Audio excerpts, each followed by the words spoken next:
What's up, yo? Welcome to Your One Life. I'm your host, Kim Young Kim, and I'm super glad to have you as a listener today. If you're new here, here's what this podcast is all about. This podcast is about teaching you from the greatest minds in the world, assisting you in all aspects of your life, and helping you save money on your grocery bill through the life hack of hunting and gathering.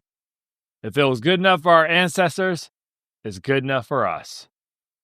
All right, so today's episode is with a fellow podcaster, also a recruiter and career expert, and founder and CEO of Mac's List, Mac Prichard. This is a great interview for those of you who are looking for a job, but also a great listen for all of us because we are all looking for work that is more meaningful. So without further ado, here's my conversation with Mac Prichard. Mac, how is it going, good sir? It's going well, Kim Young. How are you? Oh, I am fantastic. I'm fantastic. I'm happy to have you on this podcast. And thank you so much for being a guest here. I'm super stoked about what we're about to do. Well, I'm honored to be a guest. Thank you for inviting me. Absolutely. Absolutely. All right. Well, let me give you a proper introduction real quick, and then we'll get rolling. When it comes to job searching, we're talking to a wizard. He'll show you what is working. His name is Mac Prichard, known as a go-giver that delivers priceless learnings to help you on your hunt, the fulfilling of your yearnings, of work that makes you come alive and ride in flow state, expanding your horizons, arrive with those great expectations that you roll with, fulfilled by your career. The question that you're asking, how do I get there from here? By following Coach Prichard, you'll be scoring like a winner. He'll help you get your goals like the PDX Timbers, and explore a new landscape like Lewis and Clark. And like those trailblazers, your first move is to start by tuning in your ears to the voices that you'll hear that will turn your job hunting from murky to clear. So hit that follow button and subscribe to his pod, and you'll be on your way to find your dream job. Wow, I think we have the new trailer for my podcast. Yes, sir. Yes, sir. That's wonderful. Thank you. I'm glad you like it. I like to do a little something special for all my guests, and yeah, you are a special guest to have on. So I'm happy to do that. Well, thank you. I appreciate the care and thought you put into that. I think my stock just rose with my nieces and nephews. Nice. Awesome. All right. Well, they need to go ahead and buy that stock, and continue to see it rise. So, Mr. Mac Prichard, I've been listening to your podcast for many a years now, believe it or not. And I am always gleaning great information from what you have to share. Do you want to talk a little bit about how you got started in this crazy, wild world of podcasting and making the podcast and the website, job board, and all of that goodness? Well, as you said, my name is Mac Prichard. I run a regional job board in Portland, Oregon, and we serve job seekers and employers in 2 states, Oregon and Washington State. We have hundreds of job postings on our site, but if you're going to have a good career and an easier and shorter job search, you have to be good at job search skills. So we provide lots of content about how to look for work through articles. We have a couple books and free online courses, as well as a weekly career advice podcast. And I want to say, Kim Young, I've learned so much from my guests. Every week I talk to a different career expert about the nuts and bolts of job search. And it's really been a gift, the knowledge that they've shared. And we've been doing it for almost 10 years now. So I've learned a lot by listening and being curious. Yeah, absolutely. And might I ask how many episodes you're at right now? We're just hitting the 500 episode mark. So we do 51 interviews a year, and we started in October of 2015. So we're recording this in early 2025. So we'll celebrate our 10th anniversary this fall. Fantastic. That's awesome. How dare you take off a week a year, by the way?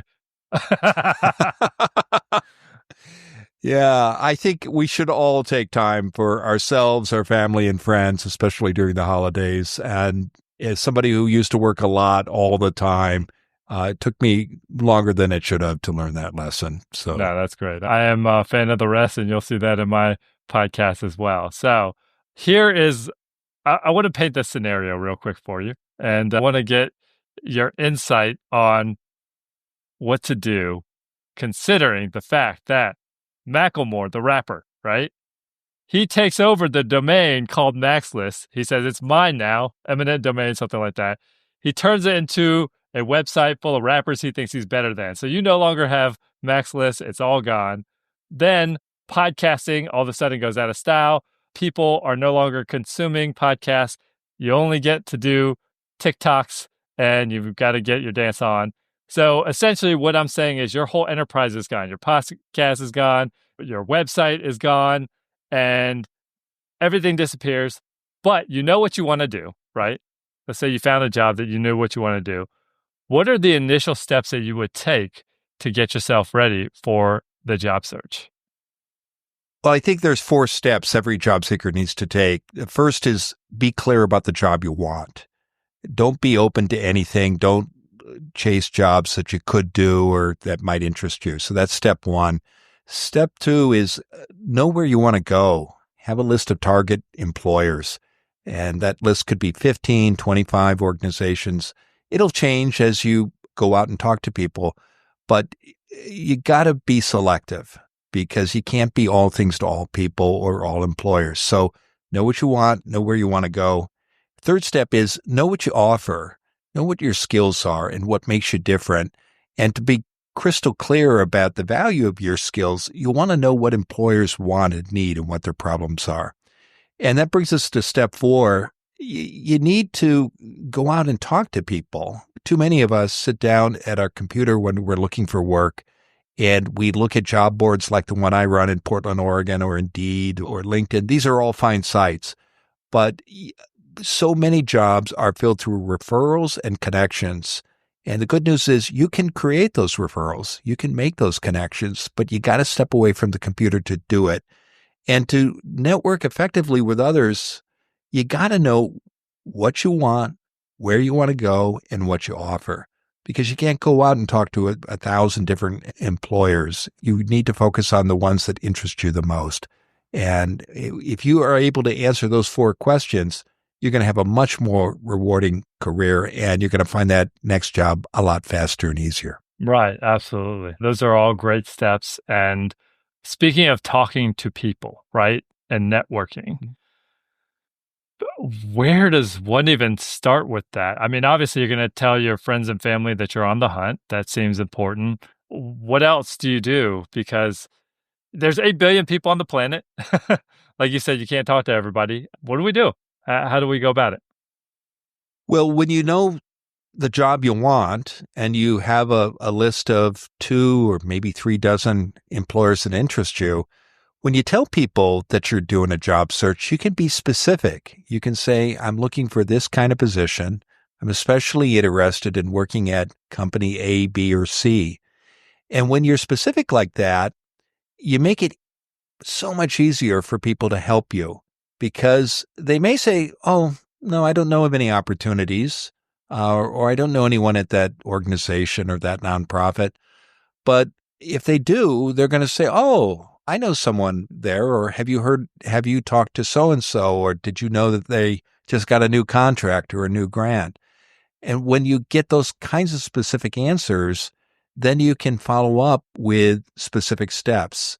If you simply tell people, I'm doing a job search and let me know if you hear of anything, while that's well-intentioned, you're likely to just hear crickets in response because people don't know what you want or where you want to go. Right. Absolutely. Absolutely. So you tell your friends and your family. Who else do you reach out to with this, this list of jobs that are places that you want to work at? So you have that list, and the best place to start, of course, is with LinkedIn. Mm-hmm. See who you know on LinkedIn who is a first-degree connection at your list of target employers. And if you don't have any first-degree connections, see who your second-degree connections are. Who among your first-degree connections knows people at those places. Then you can ask them for an introduction. And you should also check other sources like alumni databases for your college or university.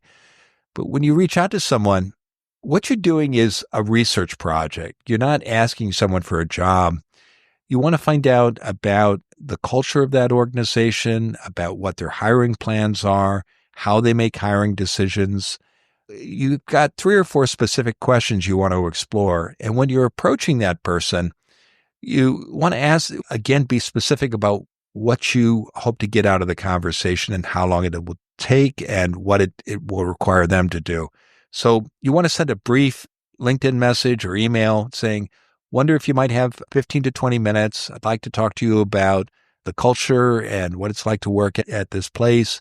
I'm doing a job search. I'm looking for these kinds of opportunities. I want to learn more about the field and who is growing and who might be expanding.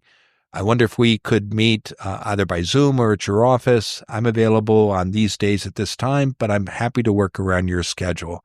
When you send a request like that, you make it easy for people to say yes because you're clear about what you want and what it's going to take to be helpful to you. And most people want to be helpful. Okay, great. So as you do these reach outs, right? What happens if they don't respond on LinkedIn and you just kind of are just stuck waiting for people to, get back to you? You're just like, oh yeah, okay, crickets, as you said. You have to follow up, and I recommend following the rule of 3. So you send a request, you don't hear back, just put it in your calendar, your schedule. Okay, I'm going to follow up 1 week later. Mm-hmm. Okay, that's your second attempt. You don't hear back. You follow up 2 weeks after that.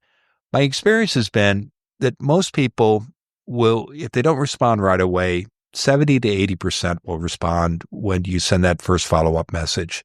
And if you don't hear after that first attempt, or second attempt rather, when you send the third one, 90% will say yes. If they don't, just move on. Don't take it personally. People are busy. I would ask listeners to reflect on how many messages are waiting in their inbox right now and how many LinkedIn messages are sitting that they haven't responded to. But if you get a one follow-up or a second follow-up, you're much more likely to respond. And so just be persistent. In the end, it's a business meeting that you're asking for. And like any business meeting, you're in charge of setting it up and setting the agenda and following through to make it happen. Absolutely. Yeah, that's great advice. The fortune is in the follow-up, as they say, and then you just got to keep doing that. So with that being said, there are tips that you probably have that, all job seekers need to follow that also buck conventional wisdom, right? As far as job searching and all those things. So can you share like your top 3 to 5 tips of what you think all job seekers should do that people generally don't? Well, the number one tip is don't spend all your time on the computer. Now, I run a regional job board. I'm very proud of the value our site offers. But if you're spending more than 30 to 40% of your time in your job search looking at sites like mine or LinkedIn or Indeed, you're just making it so much harder to find your next job. So tip number 1 is step away from the computer. Tip number 2 is understand how hiring works. Hiring managers want to reduce risk. And one of the ways they do that is they rely on referrals and introductions and experiences with candidates. This is why organizations have employee referral programs and pay bonuses to staff who suggest someone who gets hired. Because typically when somebody has a relationship with a hiring manager or is introduced by the hiring manager, the person making the connection has a good understanding of the person's skills, and they also understand the culture and the organization. It's much more likely to be a better match. So again, second tip is understand how hiring works and that managers are looking to reduce risk.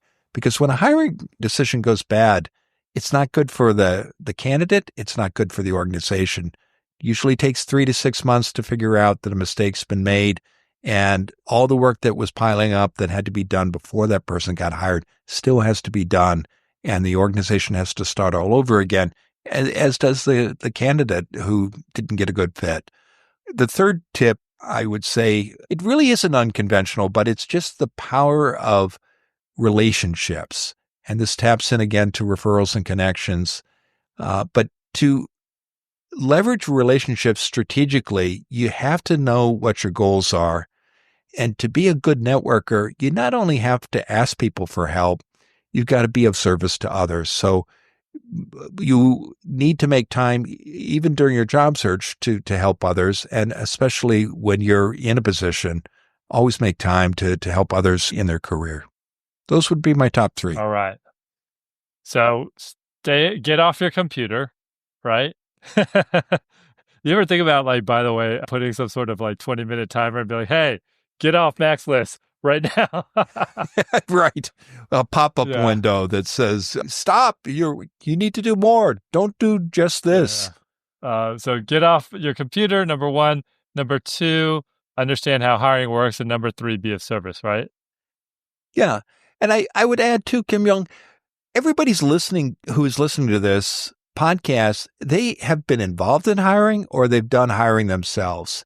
And I would challenge you, if you're listening, to reflect back on when you're reviewing a stack of resumes or trying to get people to apply for the job. What do? Well, you send out emails to your friends or colleagues or former bosses, and you say, hey, we're hiring at my organization. Send good people my way. And you do that because you trust your network and you think that referrals are a good way to find good candidates.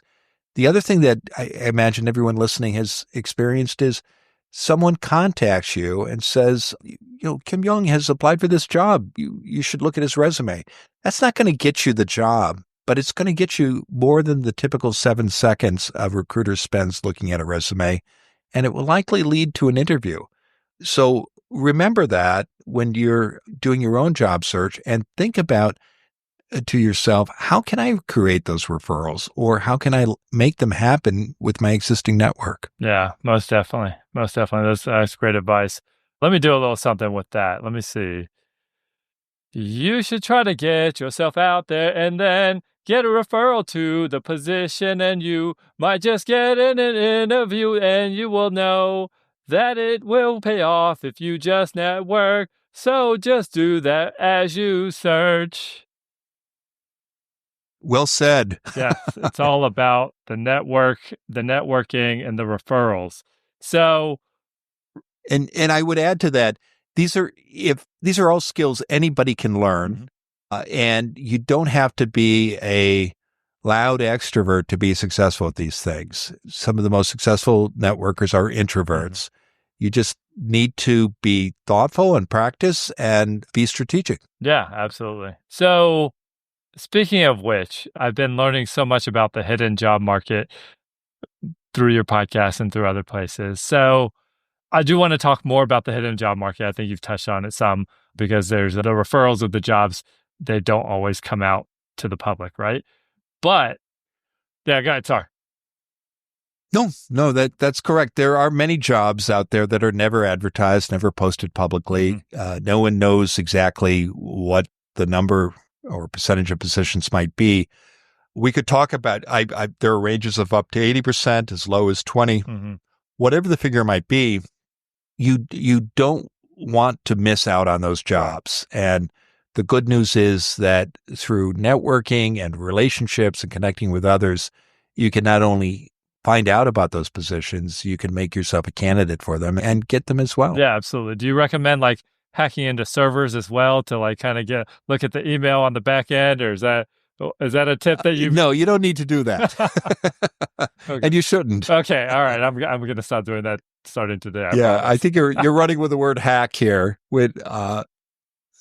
because here's the good news. If you go out and talk to people, these aren't national security secrets. These are positions that are filled through referrals and word of mouth, and you can put yourself into those networks. You don't have to be a coder and have to hack a server to find out about these positions. You can do it through conversations like this, but you have to be thoughtful and strategic and seeking out and running and managing those conversations. Right. And so it's all about just tapping in, getting information on interviews, getting your finger on the pulse of what's going on, and maybe just glancing at someone's email when they're not looking, right? Just kind of, oh. I would advise that. But let me share a story that illustrates all this. So I'm in Portland, Oregon. I met someone who was living in Washington, D.C., and she came to Oregon because she was a trailing spouse. Her partner and husband got a job at Nike. And so she had never been to Oregon. She had a high-powered job on Capitol Hill. She was the deputy communications director for a U.S. senator. And she had a great network in Washington, D.C. She also had great networking skills. So she came to town around January, and we met. And I had her on my podcast because once a month we talk to people who have found a job they love. And she talked about her job search, and she came to a state where she didn't know anyone. She didn't really understand the market when she arrived. And she saw her challenge as really getting to, well, threefold. One, she wanted to introduce herself to people. She wanted to get the lay of the land and understand what opportunities might be available. And she wanted to understand what jobs might be available and what they might pay. So over the course of 6 months, Kim Young, she told me almost 100 conversations, but they were strategic conversations. She knew she wanted to work in a senior communications position for a large corporation or organization.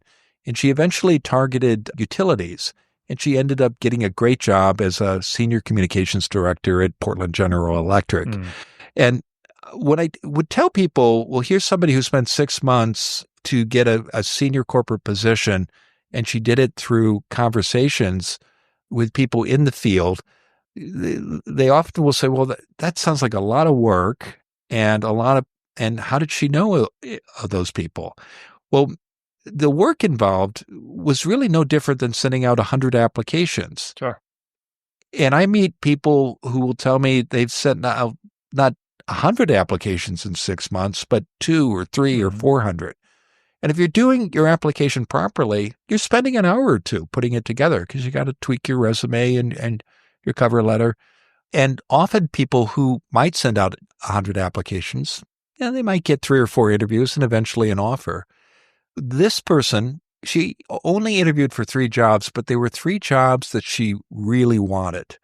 And the position she got was unadvertised, and she got 3 offers. So the other thing that happened was she built a network of people that she could turn to and continue to stay connected with and also serve as she started her new career in a new state. That's the benefit of stepping away from the computer and going out and building connections and relationships and generating referrals. You not only hear about jobs that aren't posted, though you may find yourself competing for publicly advertised jobs, but you're going to have an advantage because you're tapping into the power of connections and referrals. And at the end of the process, when you do start your job, you're going to have a network that's going to continue to serve you for years to come. Yeah, that's wonderful. That's wonderful. Just getting out there and putting yourself out there, quote unquote, in the world, and getting 3 offers out of 3 for 3 is what you said? Yeah, that's wonderful. Yeah. Okay. Yeah.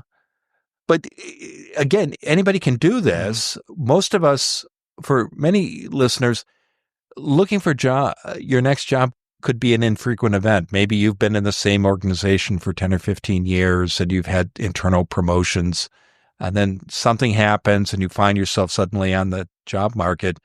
You probably haven't invested a lot of time in improving your job search skills. Or maybe the first couple of jobs you got were through referrals or an internship. We all should be paying attention to our job search skills because most of us will be in the workplace for 40 years or more, and most of us will change jobs 8, 10, 12 times. In a year? Are you talking about 8, 12? No, in 40 years. Yeah. Okay. Yeah. Don't do that. Okay. Yeah. Got it. So just as we need to pay attention to our professional skills, whether we're programmers or writers or designers, and constantly improve them during our time in the workplace, we've got to do the same with job search and career management. Absolutely. So, like, besides networking, what are some other things that you can do to sharpen your job search Excalibur sword, whatever you want to call it? Yeah. Two things come to mind. One is, once you're clear about those four questions we talked about in the Mhm. beginning, what you want, where you want to go, what you offer, and are you spending time out there building relationships? As you begin to apply for positions and interview for jobs, you've got to put time into preparation. Mhm. You can't send out generic resumes and cover letters.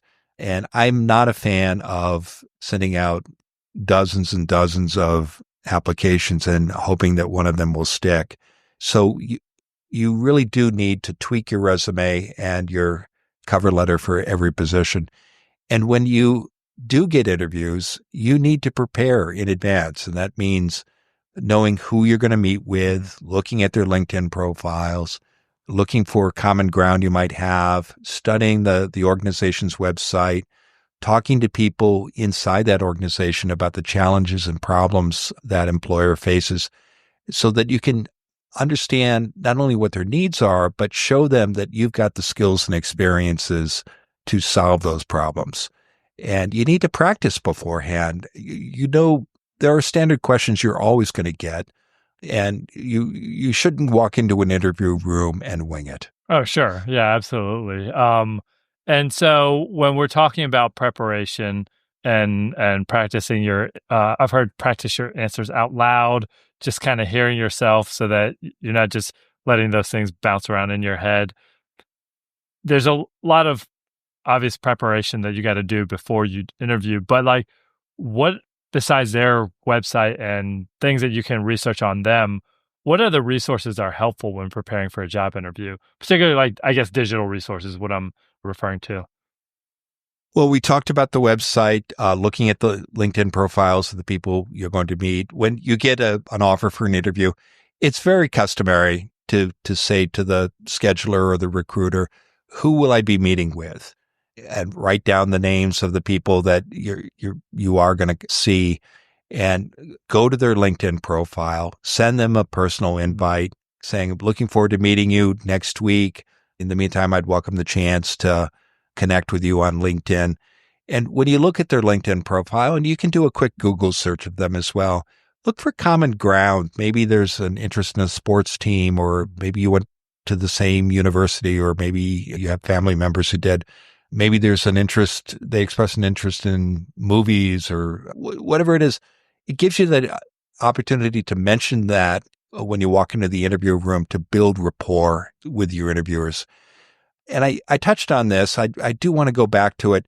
The key thing, I think, is to understand what the challenges are that organization faces. And you can find that out in three ways. First, you can go online, look at the local business journal or business magazines, do a search, see what's being written about that place and understand it.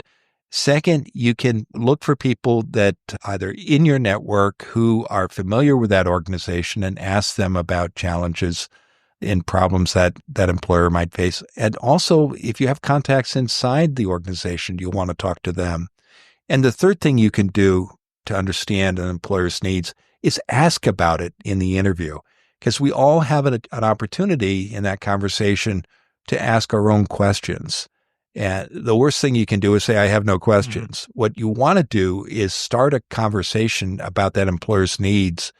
One of the best ways to do that is toward the end of the interview, you can say, after you've asked several other questions, if I'm fortunate enough to get this job and in a year's time, we're sitting down and you're doing my annual review, what are the three things you want me to tell you I've done for you? Hmm.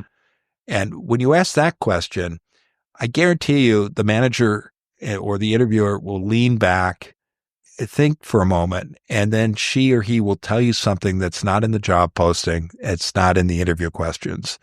And that gives you, as you listen, the opportunity to reflect on how you've dealt with a similar problem in the past and offer your ideas about how to address it. And when you start doing that, you begin to have a conversation about the employer's needs and they start treating you like a peer. You've also got knowledge that your competitors won't have. because likely they won't ask that question. That is fantastic. Oh my goodness. Holy cow. I never thought about asking that question, but that is a gold standard question right there to ask.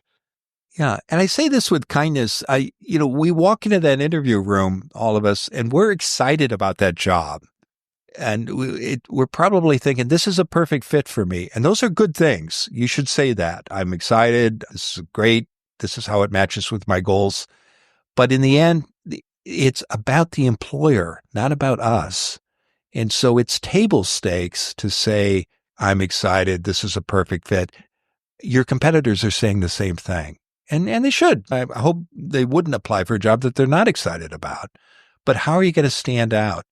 By asking about the employer's needs, because in the end, there's something that's keeping that hiring manager awake at night. And if you ask about it directly, you've got an opportunity to show how you can help that person get more sleep and by solving that problem or helping them do so. Yeah, absolutely. That's fantastic. All right, let me do something with that. You got to go out and do research there on the company. You got to find out what their needs are and just have a plan to talk about it when you are on the interview. You could come through and ask them what you want in your annual review. Listen. Old Lang Syne. It's still January, so I can still sing that song, right? I don't know how. Yeah, I know. Every time I hear that tune, I think of It's a Wonderful Life with Jimmy Stewart. Oh, yeah. Yeah, it's an old movie. Yeah. I've seen bits and pieces, but great movie. Yeah, I think it's sort of the video wallpaper for many holiday homes. Indeed. That's great. So wow, I really like that, and just going in there with a plan to solve all their problems and show them that you are going to do just that.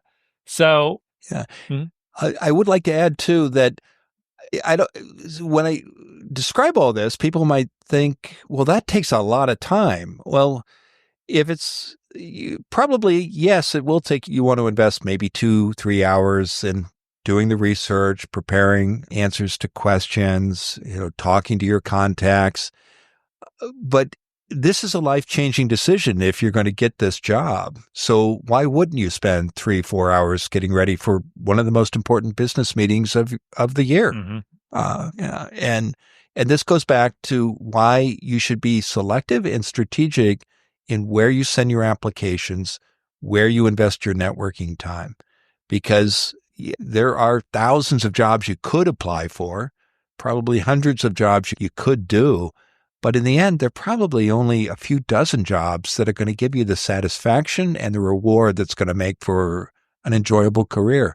And that's where you need to put your energy. Yeah, absolutely. And so that kind of circles back to my question about not just the hidden job market, but also the jobs that we don't even realize are actual jobs, where you're just like, I didn't know that was a job and that sounds exciting and I would love to do that. Sign me up. How does one discover the different options that are out there in the world? Because there's so many jobs we know nothing about. And then you hear about it and you're like, I could have done that. And I could do that. But then you're just like, oh, yeah. Anyways. I think it's 2 steps. The first is you need to know yourself, and you can do that by talking to your peers, friends, and family, and ask them, what they see you being good at. What are your top skills? When do they see you light up and do your best work and thrive? You can also use self-assessment tools. If you're in college, you can go to the Career Services Office, or if you're a graduate, often alums can get access to tools that way. You can work with a career coach too, or public employment offices in most states will help you have people who can help you do that kind of self-assessment. But you need to know yourself. And then second, you need to go out and talk to people who are doing work that interests you. And these are informational interviews. Again, they're 20, 30-minute conversations. It's not about getting together for coffee or picking someone's brain. There's a reason why you want to meet this person. They're doing a job you think you might want to do. And you want to ask 4 or 5 focused questions. How did you get into this field? What's it like? What does it take? Another great question to ask is, here's who I am and what I've done and what my credentials are. what gaps do you see in my background and experience? And how would you recommend I fill them? What would it take?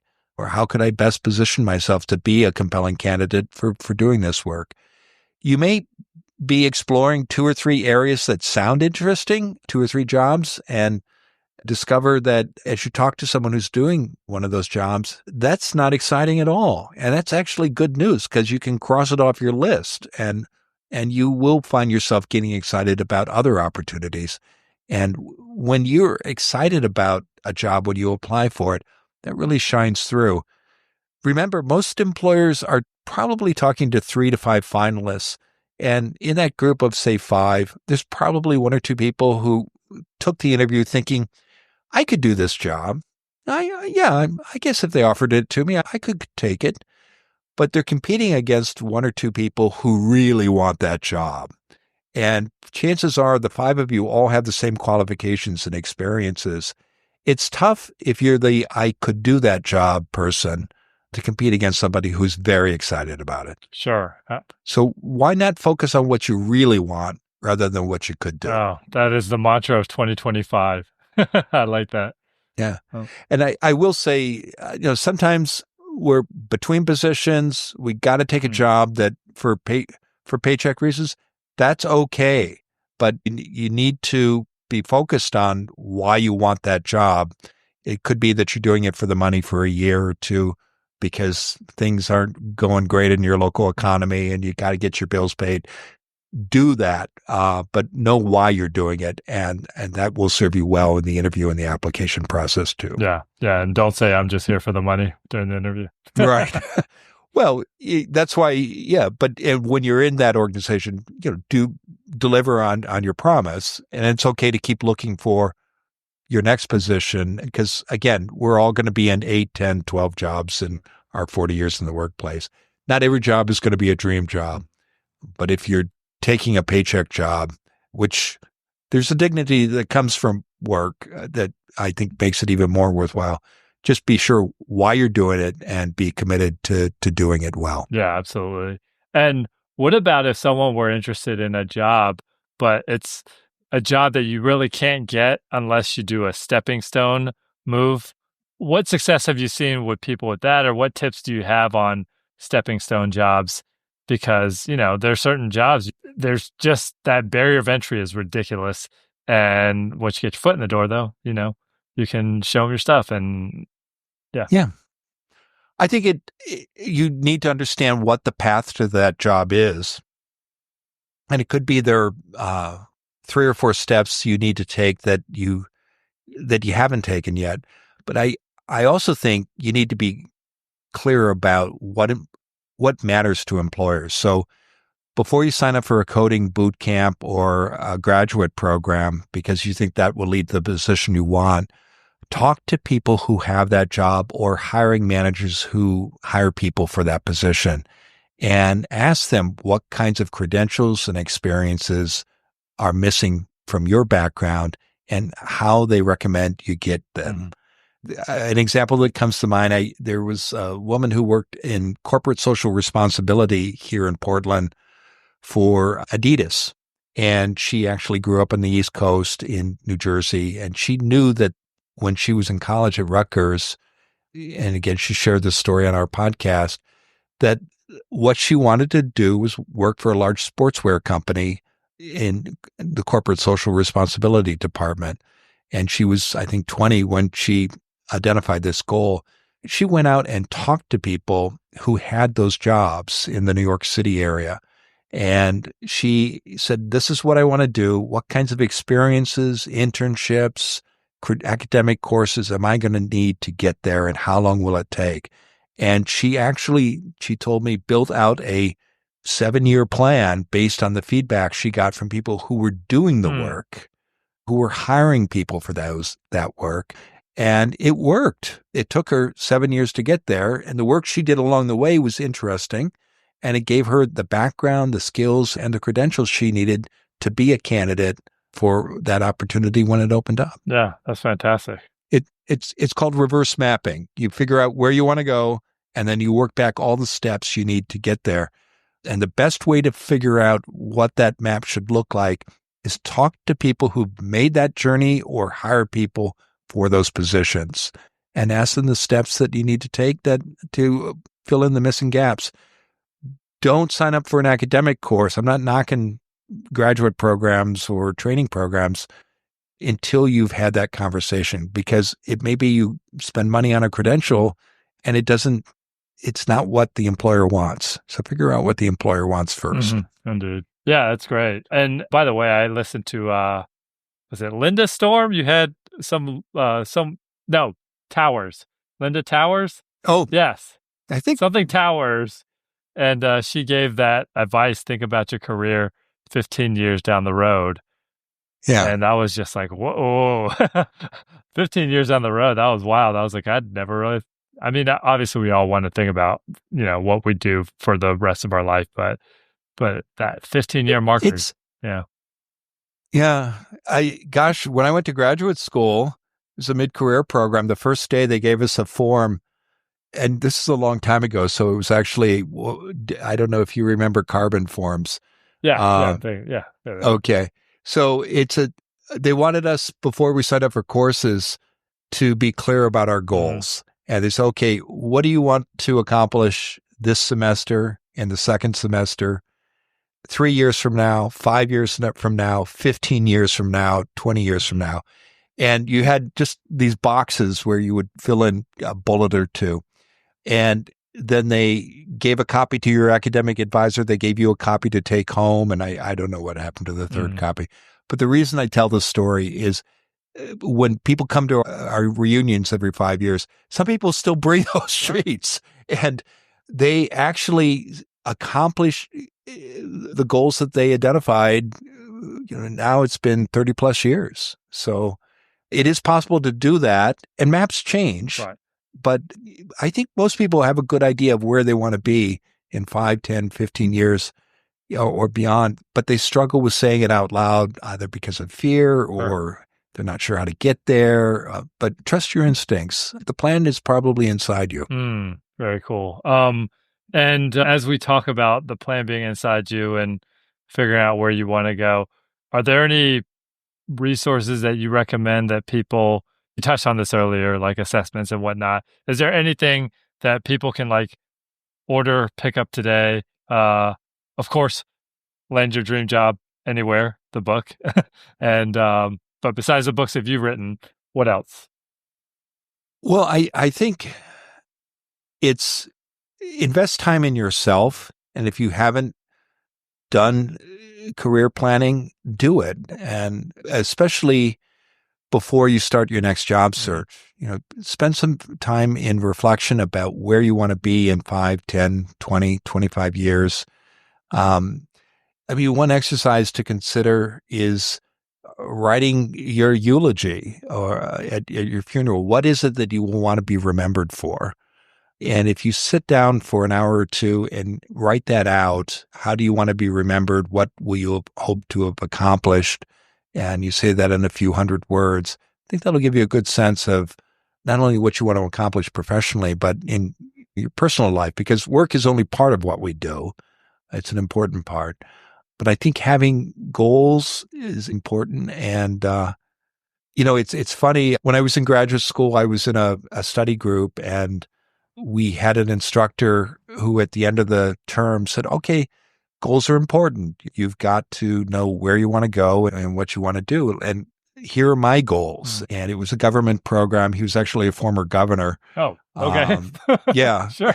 And so he explained I was earning a master's in public administration. So he shared his goals, and then we went around the room and we all shared our goals. And you don't have to go to a master's program to do that, but you should have your own goals, and you should say them out loud, and you should share them with peers and people you trust and write them down. Because when you're clear about what you want, then you're much more likely to get there. Yeah, absolutely. Do you mind sharing what your goals were at that time? Because I imagine they may have changed or may not have. They have changed. So at the time I was 31, and I'm much older now. My career has been, before I started the job board, in communications, politics, and government. I worked as a speechwriter to a governor of Oregon, ran City Hall communications for a mayoral candidate here in Portland, worked on several presidential campaigns in the aughts. And in the 1990s, when I was in graduate school, I had three goals that I was exploring. One was running for state or local office. A second was running a communications program for a large state agency or a national nonprofit. And the third was running communications for a university. So I never ran for office. I did run. Were you too honest? Was that what it was? No. It was, the stars didn't align, but I did run for some party positions, and I did run a national communications program from a university here in Portland. I did run communications for several state agencies, and I ran my own PR firm successfully for 15 years. So all the goals that I laid out in my 30s, I had accomplished by the time I was 50, except for running for local office. And the office I did run for was state party chair. So I suppose I checked that box as well. That's also never too late. So you can, I don't know. I have certain feelings about running for office. I'm just, yeah. And everybody's goals are different, and they come from inside us. I think the other thing I would encourage listeners to consider when thinking about their goals and reflecting back on their careers and what lies ahead, there's usually there's a through line that runs through the work that we do, whatever it might be. And I've had a lot of different jobs, but always in communications, marketing, politics, government, nonprofits. And I've always tried to make a difference, whatever my position on issues I care about or in the community where I live and work. But that doesn't have to be a listener's through line. We've all got them, but the challenge is identifying them and being able to talk about it, because it can make, my resume might look a little checkered, having done a lot of different things, but once you know what the through line is, it all sort of clicks into place, and that makes it easier to figure out what to do next. Yeah, absolutely. And what to say no to.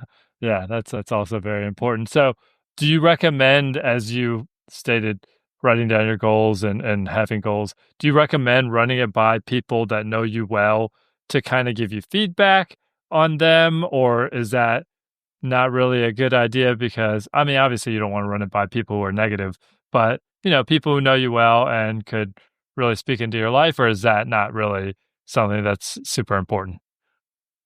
I think it's good to ask people who know you well for feedback. And you should also, we all got family and partners and other important people in our life. And sometimes goals might involve risk, and you want to make sure that the people who are close to you and an important part of your life are on board with your goals.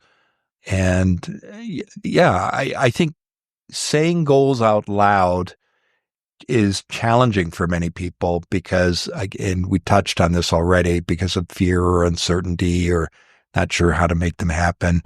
And when you say it out loud to people who are close to you, but also when you're out there doing your job search, you make it so much easier for people to help you, and you make it easier to figure out the path it's going to take to accomplish the goal. Yeah. Those are good thoughts. And beyond saying your goals out to people, what are some ways, because I saw this as I want to say one of your interviews, but what are some ways to help people who care about you help you on your job search? Because I thought that was an interesting take. I think that one of your guests had. I don't recall the interview, but in general, to your question, I would say people do want to help, and often job seekers get frustrated because they ask for help and they don't get a response. And I think if you want to increase the likelihood that you will hear yes or get someone to provide help, there are two things you need to do, and we already talked about them, but I think it's important to emphasize. One is be specific. What is it you want this person to do for you? And if we're general and we say, gosh, could we get together for coffee, or if you hear of anything, let me know, or could I prick your brain? I've said all those things throughout my career, so I get why people do that, but those are general requests, and you're probably not going to get much of an answer. So if there's somebody, there's a reason why you want to ask someone for help. Be clear about whatever that reason might be. Maybe they work at a company where you'd like to work and you want to learn more about the company's culture, or you want to meet someone inside that organization. Just say what you want, and people are likely to say yes because you make it much easier for them to say yes. So that would be one piece of advice. And the other that we touched on is being persistent. Again, I think most people listening to this podcast probably have 15 or 20 unanswered emails in their inbox, and they mean to get to them, but they blink and a week goes by, and then that message that you sent is in the bottom 50 that isn't visible anymore. So if you don't hear from someone, follow up in a week. And if you don't hear after a week, follow up in 2 weeks. And I guarantee you 90% of people will respond with that third follow-up. And if they don't, that's okay. Don't take it personally. Maybe they've got the flu, or their kid is not doing well, or something's going on at work. They've got some terrible deadline. Just move on. There are other people who will help, and don't take it personally. Okay. So I got to stop taking things personally. I'm taking everything personally. It's hard. I still struggle with it myself. But I do find if I just schedule the follow-ups, and people generally do respond. I've got it's embarrassing to mention, but I've got LinkedIn messages that are unanswered that go back 4 or 5 weeks. And I don't have enough time in the day. But the people who sent me a message 5 weeks ago, who followed up, or maybe 3 weeks ago, followed up again, I'll get back to them, because now they're at the top of the pile. And it pains me to say that. I wish I did a better job of managing my time, but we all get so many messages. So just recognize that and manage to it and be persistent. Yeah, absolutely. Yeah.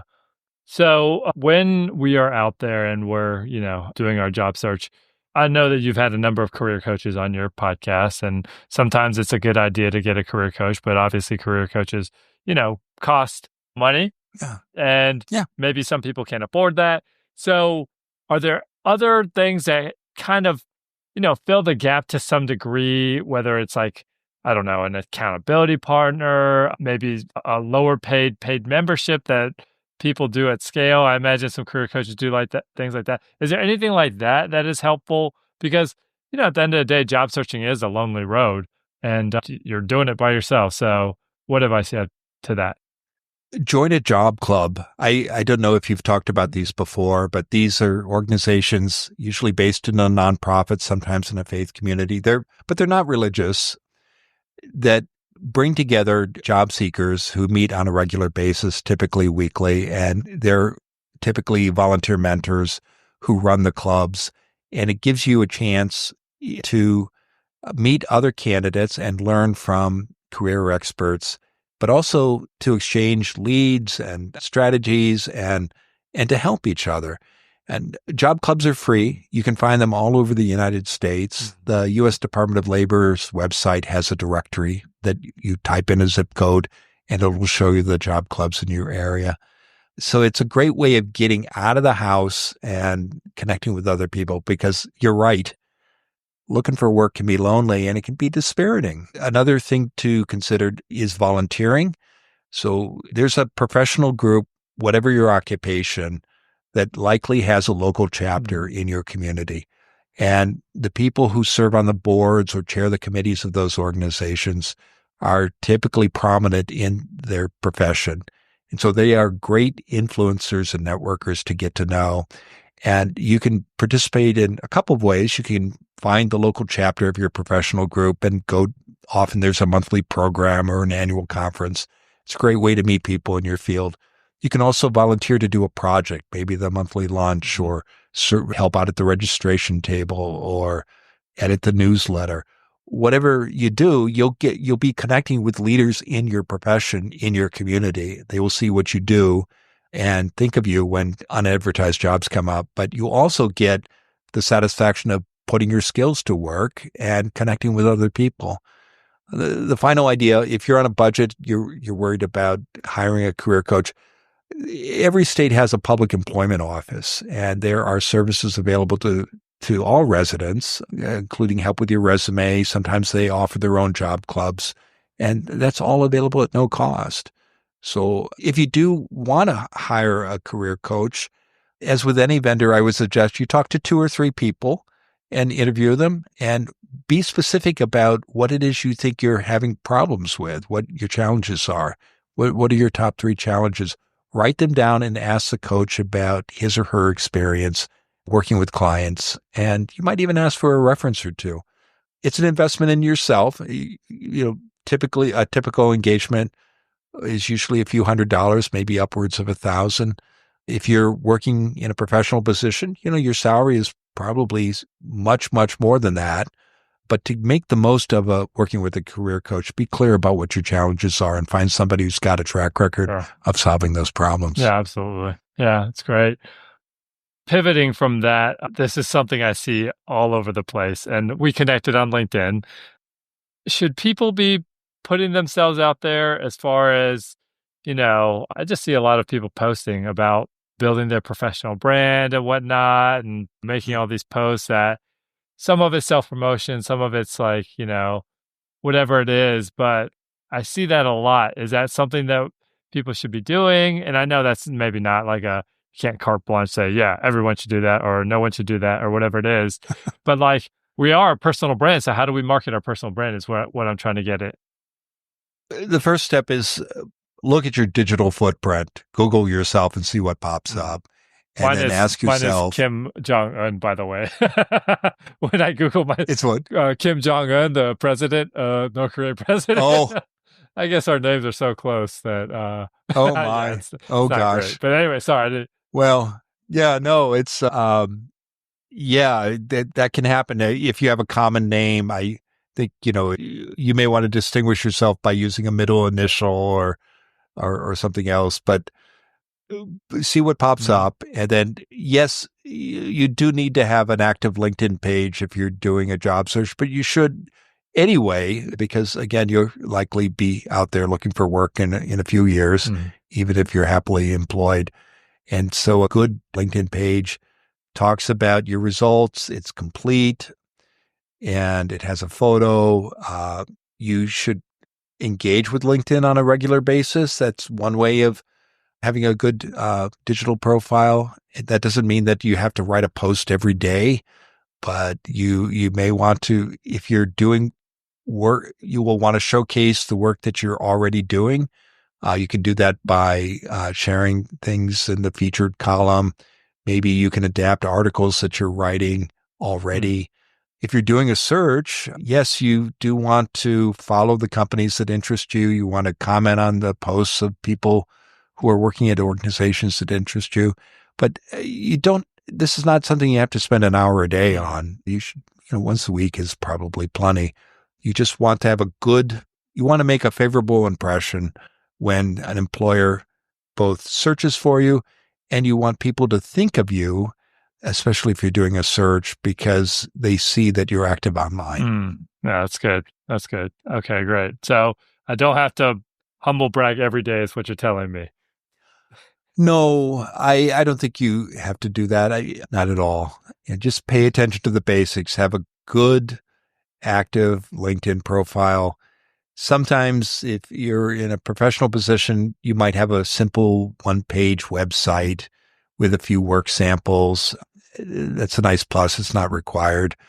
But most employers will, when they're either interviewing someone or considering interviewing someone, will Google a candidate.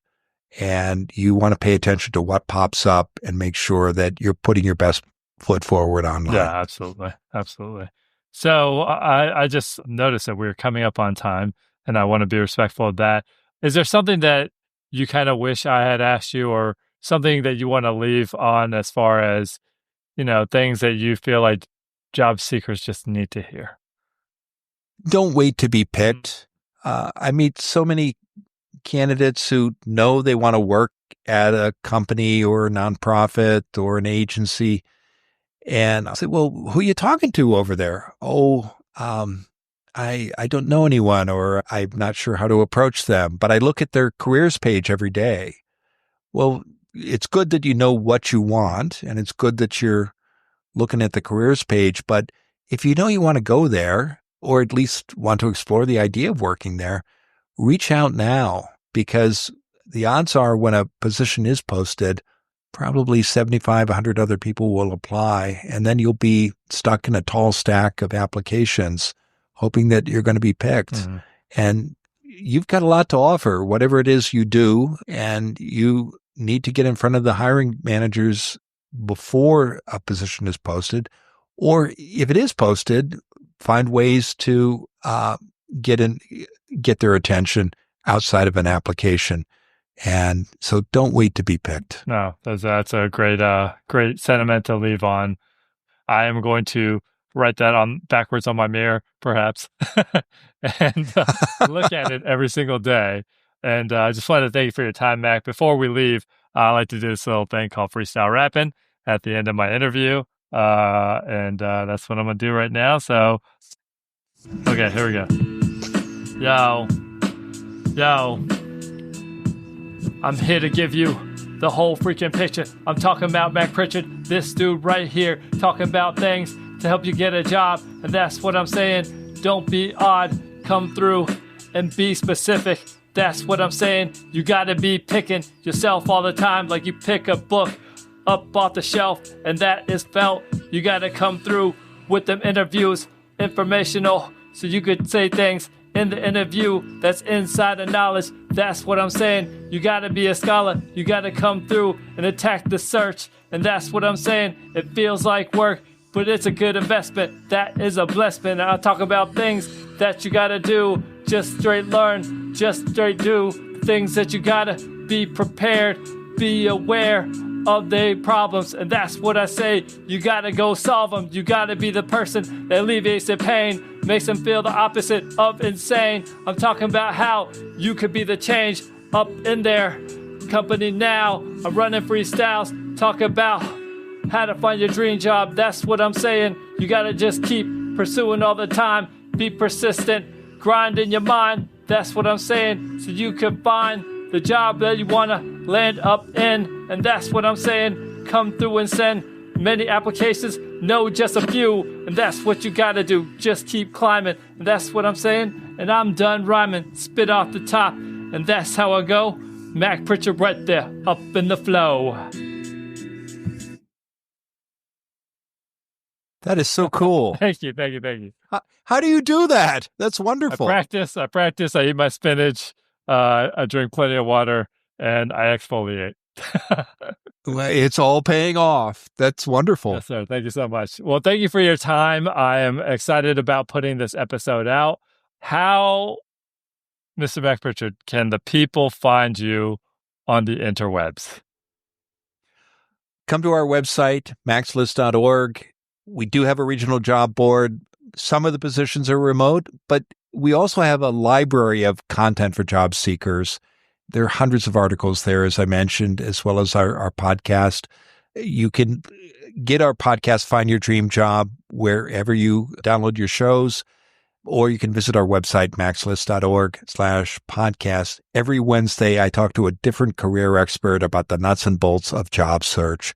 And it's a great source for people who are looking to improve their job search skills or learn new ones. And I also invite listeners to connect with me on LinkedIn. If you do reach out on LinkedIn, please mention you heard me on Your One Life. Absolutely. Yes. And make sure that you reach out and download those episodes. Those episodes are phenomenal. And I am a huge fan. Thank you for the work that you're doing. And I will make sure to tag all of that in the show notes. Terrific. Thank you. Absolutely. Well, thank you for your time. I hope you have a fantastic day, and I will talk to you later. If you could say something like, oh, great. I'm sorry. I thought you were doing your close. No. I was just saying goodbye and then allowing you to say goodbye as well. It's been an honor. Thanks so much for having me on the show. Absolutely. Thank you. All right. So that's the episode. I hope you enjoyed it. I hope you got a lot out of it. And I hope you take these important learnings and apply them to your life. If you're new here, don't forget to hit the follow button so you don't miss future episodes. And for those of you who have been listening, please leave a rating and review in Apple Podcasts. That helps out tremendously in getting the word out and also getting good future guests. Here's a review that I got recently. Kim Young delivers absolute value in a very entertaining way. I absolutely love the podcast. And that's by Sopa de Caracolito. Sopa, thank you so much for your review. I'm glad you're enjoying the podcast.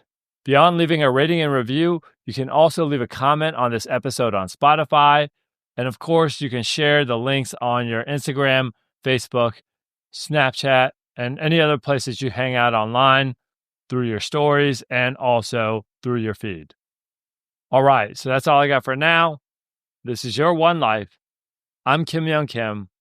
I hope you have a great day, a great week, and until next time, peace!